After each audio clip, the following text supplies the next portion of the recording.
Hello, everyone. Oh my gosh, are 11 people really watching? That's amazing. Feel free to say hi in the chat. Um, Hello, everyone. I am Coach Julia, your certified kink-informed sex coach. And today we are answering the question for women who worry, is my sex drive too low? So for those of you who watch my content, I just did a video for women who worry if their sex drive is too high. And of course, I knew this question was going to come up because these are the messages that we're given as women. Don't be too horny, but don't be too rigid. It's like, don't be blonde, don't be brunette, don't be too blonde if you are blonde. You don't want small boobs, but God forbid your boobs are too big. It's like, we can't win, but we can. We just get these really polarizing and contradictory messages. Okay, we'll see if anyone comes on. Feel free to say hi. Okay. So to begin, most couples enter sex coaching or sex therapy because one person has low desire. And believe it or not, in heterosexual couples, it's not always the woman. Men can experience a different type of desire too, which might not actually be low desire. It's just a different response style, a different desire style, which we're going to talk about in this video. So the truth is, we have been sold lies, a lot of lies about what sex drive and turn on are supposed to look like from the time that we had sex education in junior high to all the crappy ways that sex is portrayed in movies, TV, and most porn, not all porn. There actually is ethical porn that does a good job of portraying really positive, sensual, connected sexuality. I can make another video about that if someone's curious. But mostly what we see, what we're told, it's all wrong. And many women decide based on that bad information that they're broken, they're frigid, they're dried up. I've heard women tell me that before, that they feel like they're dried up down there. And it's all because of bad information and comparing ourselves to unattainable standards sometimes, and also just a very misrepresented sex style and desire style. So I hope this video, my intention is that this will be the beginning of changing all of that for you. So again, I'm Coach Julia Jules. I am a certified kink-informed sex coach for midlife women and couples. And I'm here to help you get the right guidance and the right information so that you can let go of self-judgment, let go of blame and shame, so that you can have the pleasure and sex that it truly is your birthright to enjoy pleasure and sex. So in this video, we are going to bust lies about desire. We are going to talk about how desire works and also what to do if you and your partner have different desire styles. We'll cover that toward the end. So I'm also going to be sharing some really great information from this book by Emily Nagoski. It's called Come As You Are. I highly recommend this book. It's so great. This is a book that if more people read it, there would be a lot of sex coaches and sex therapists out of business probably, because you get a lot. You get so much out of this book. I just love it. So let's start with some lie busting. All right. So lie number one, desire or turn on should just appear fast when the time is right. You should just get turned on. If it's time for sex to happen, you should just get turned on. Okay, lie. Why? Why is that a lie? Well, first of all, we have different desire styles, and we all have different sexual accelerators and sexual brakes.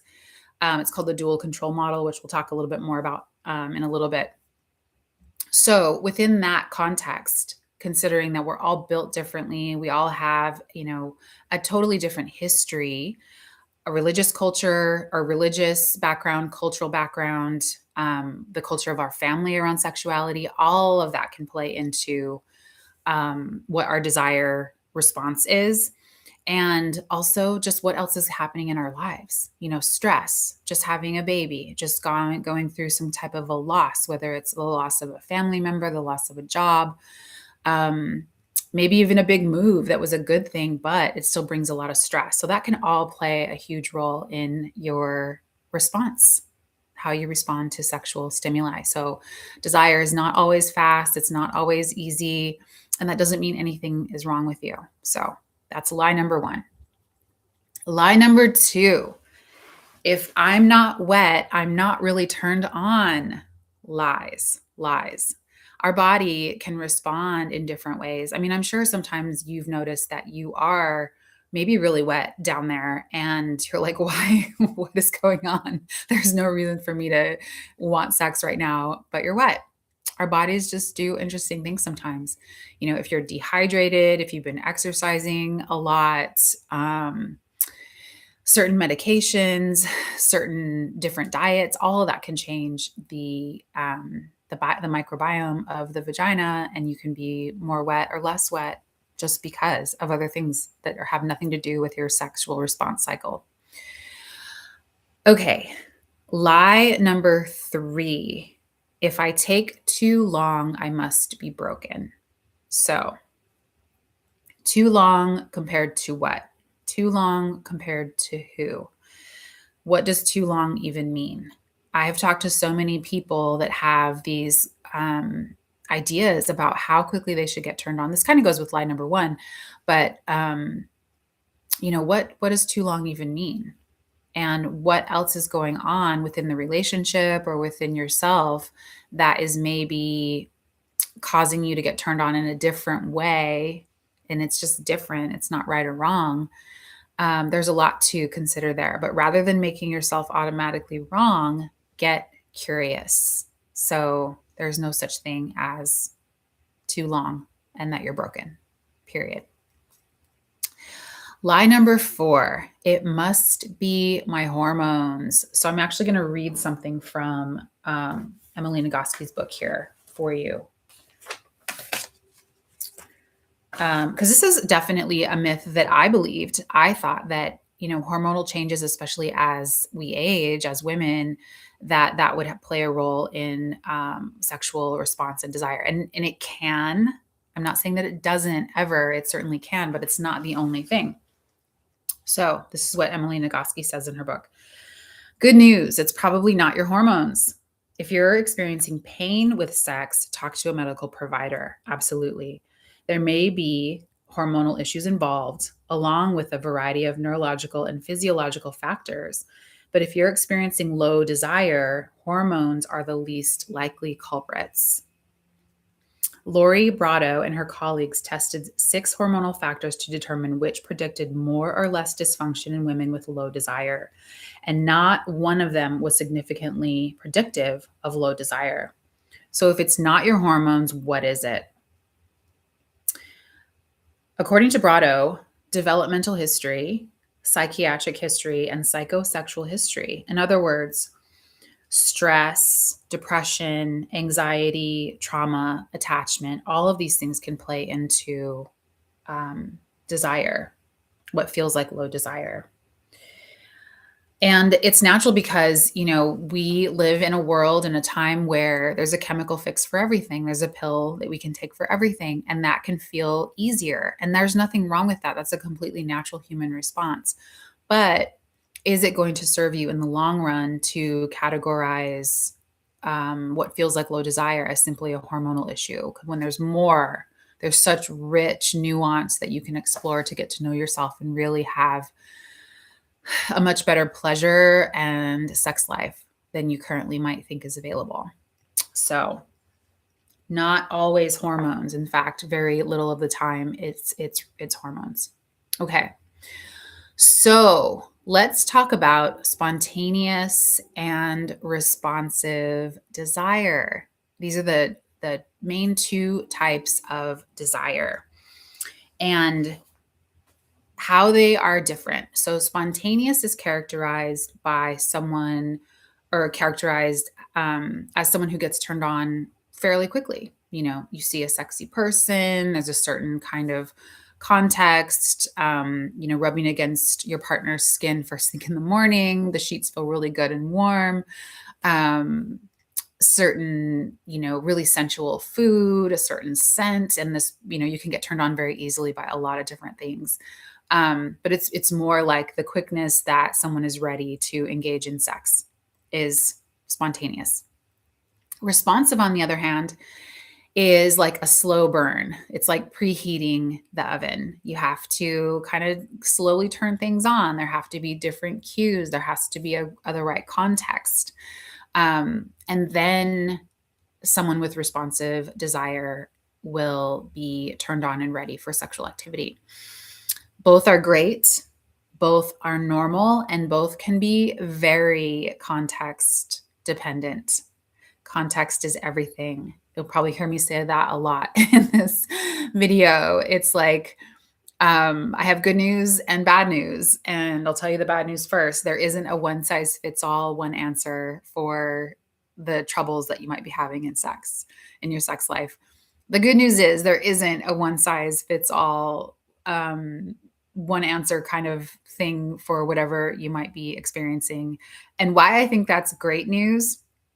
I mean, it might feel like bad news because it might feel like there's work to do. I call it exploring and getting curious. Why I think that's good news is that we get to explore and we get to discover and we get to learn about ourselves. And there's so much. There's so much. I'm still learning so much about myself. There's so much that you can learn about who you are as a sensual, erotic being at this stage of life. We've been told that it's over at a certain age. We're told it's over when you get gray hair. Nope, hate to break it to you, not true. I feel like I'm just getting started in many ways. So, okay, back to our topic here.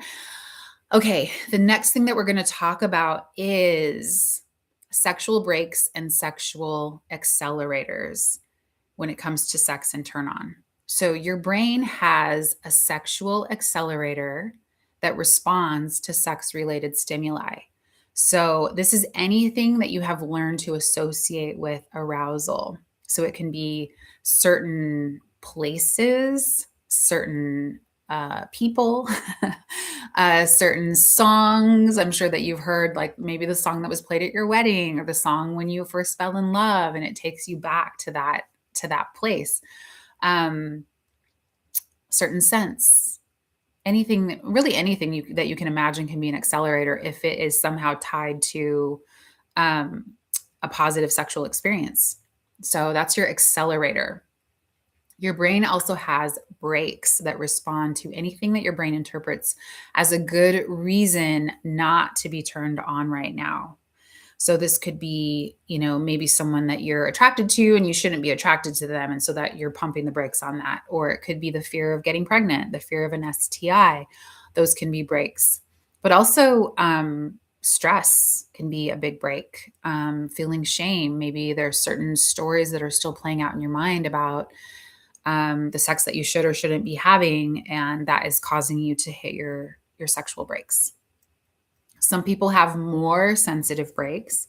Some people have more sensitive accelerators, and this can be very context dependent as well.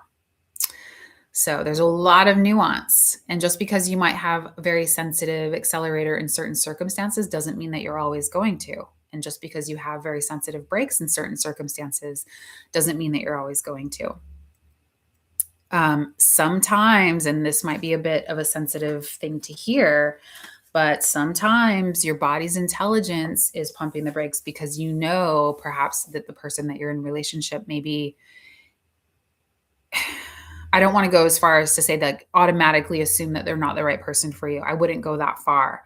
But your body could be telling you, hey, there's more to pay attention to here. There's something going on that isn't being addressed. And I can certainly point to a time in my life where I was in a relationship with someone and I thought that we were going to get married. I thought that he was the love of my life. I mean, he was the love of my life in a lot of ways, but we just weren't meant to be together.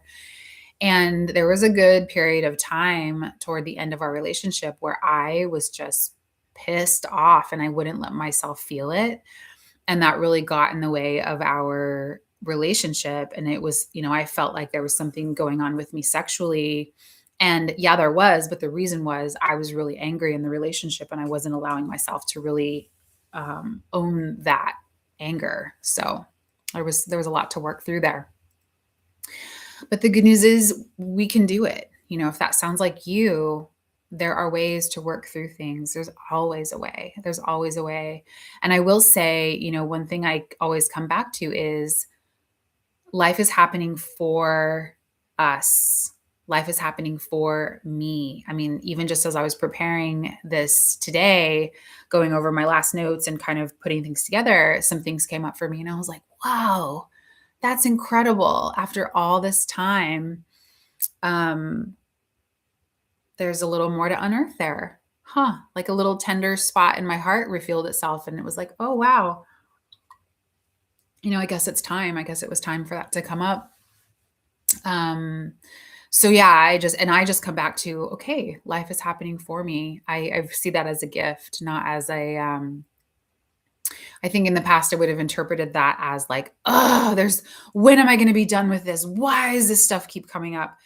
And that's not helpful. And the truth is life is happening for me. And so if you find yourself in a difficult place right now, consider how, as hard as it may be, life could be happening for you. And this really challenging experience that you're going through could really be a gift, that there's a lot of gold to unearth from the hardships and the difficulties that you're going through right now. I believe that 100%. I really do. That, and it's such a shift. I just laugh because it's such a shift in how the mind works, in the kinds of solutions that will appear for you when we take that positive and curious mindset about whatever we're going through, rather than just assuming that it's all bad, it's all broken, I'm broken, I can't, it's never going to work. That's not a helpful place to be. It's okay to be there for a moment because we're human, but how is life handing this to me as a gift? How is this happening for me? What can I take from this? So, okay, now let's talk about what to do if you and your partner have different desire appetites. So, the issue isn't necessarily that you do have different levels of desire. It is, and it's also very much how you manage it. So, when this happens, both of you can end up feeling rejected and resentful, which just drives a deeper wedge between you. And you both might feeling like there's something wrong with you innately. The person who has higher desire, who's initiating a lot, they might start feeling like, oh my gosh, on the one hand, I'm feeling really rejected. I'm feeling ugly. I'm feeling diminished. But I'm also starting to wonder, like, oh my God, is there something wrong with me? Am I a perv? Is my sex drive too high? Am I a sex addict? Like, all these thoughts can start rolling around in the mind. And for the person who maybe has a lower desire, what seems like lower desire, or more responsive, they can start feeling like they're being pushed, they're being pressured, and that can build resentment and more resistance. So, and also questions of like, what is wrong with me? Why do I not want to engage sexually with my partner? Why we used to have such great sex? What's going on? It can bring up a lot of questions. So the person with the responsive desire, which might feel like lower desire, maybe you just need more sex-related stimuli activating your turn-on response, and fewer things that will activate your brakes. So if what feels like pressure, what feels like resentment from your partner, that can pump your brakes big time. We talked about the sexual accelerator and the sexual brakes. Those feelings are going to pump your brakes big time. And so what you need is more time, more warming up, more sex related clues that this leads me to my answer, which might surprise you. What to do is take sex off the table completely. And this is whatever sex means in your relationship, but no genital contact with anything, with the other person's genitals, hands, toys, no contact. and no orgasms with the other person present. So we're taking that off the table. And it might surprise you, but listen to why this will be helpful. When you remove every trace of expectation or demand that will result from sex, then you're free to explore sensuality, the energy of sensuality, and just being together without the pressure of having it go anywhere. So imagine what this could do in your relationship. You can kiss, you can still give physical affection, but you know that it will not lead to sex. So the person who might have a higher sex drive and they're initiating more, they're not going to feel like they're going to be rejected. And the person who feels like they're being pushed and maybe has what seems like a lower drive, they know they're not being pressured into anything. And a big reminder here, please hear me on this. You are doing this to create a new dynamic together. You're not doing this because one person is a problem or it's someone's fault. That is super important to understand. The two of you are together for a reason. You're still together for a reason. You're working on this issue together for a reason. And it's the two of you working on the dynamic. You're not making the other person wrong.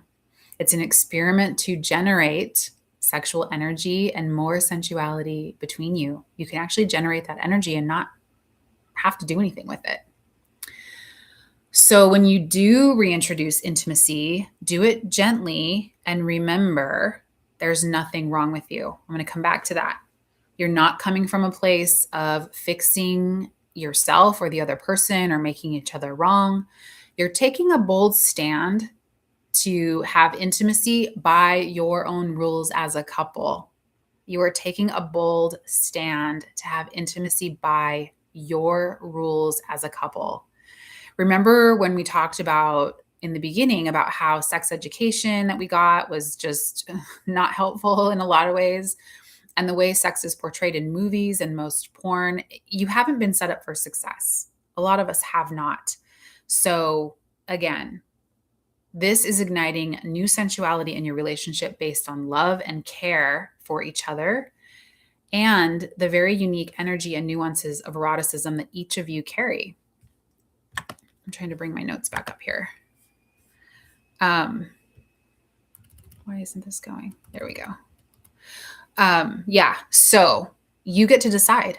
This is a great opportunity for the two of you to decide how you want your intimacy in your relationship to look. And the first step is really, okay, take everything that you've learned. Imagine that you could just like throw it in a pile and look at it and just think about like, okay, are these my beliefs? Are these how I want to see myself and my sensuality and the kind of sex that I want to be having? Maybe there are certain things in there that you would want to pull out and other things that you're like, oh my God, that's what my great grandma said. Oh my God, that's what my weird aunt used to tell me. Whatever it is, you can decide what kind of intimacy and what kind of sexuality you want to have based on your own rules and your own values, not what the TV is telling you, not what big medicine is saying, which there's more in this book I wanted to share, which I'll make another video on because we're at 24 minutes almost. But you get to decide. You get to decide. And like I said, check out this book. Where am I? There we are. Come As You Are. So good. So more to come. More. Lots of great information to come. So what questions do you have? Please feel free to reach out to me. My website is aliveandkinky.com. You can go there and we can book a discovery call. You can send me a hump day hotline question that I can email to you and also answer here. And let's all just have more pleasure and fun and connection together. I believe it's possible. I believe we can do it. And we'll stop there. So thanks for watching. Please share with anyone that would find this helpful. Make sure that you're subscribed to my channel, and I'll see you next time.